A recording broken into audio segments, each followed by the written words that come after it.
Welcome to the Salmon Runs YouTube. Enjoy the video. You begin by verifying prerequisites. Confirm your account, set up 2FA, and keep a backup code accessible. Once logged into a secure network, open Juda Net's portal and enter username and device ID. This prevents device mismatches. Make sure to register the current device immediately so keys sync. You do this now to avoid later authentication locks. If prompted, accept certificates and note any session timeout values, because that affects how often you must re-authenticate. Once your device is registered, go to Settings and configure sync and permission layers. You set sync frequency to balance freshness versus data use.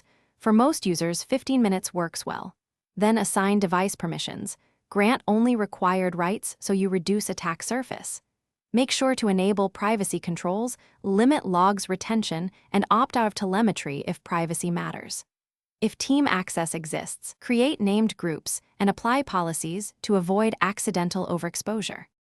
To finish, trigger a full sync and verify integrity by opening key files on a second device. This confirms cross-device consistency. Once done, test policy changes, and then log out and back in to confirm settings persist across sessions.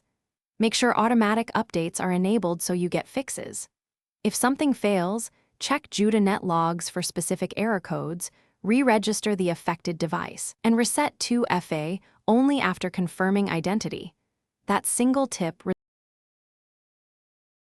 Thanks for watching. Consider subscribing if we helped you.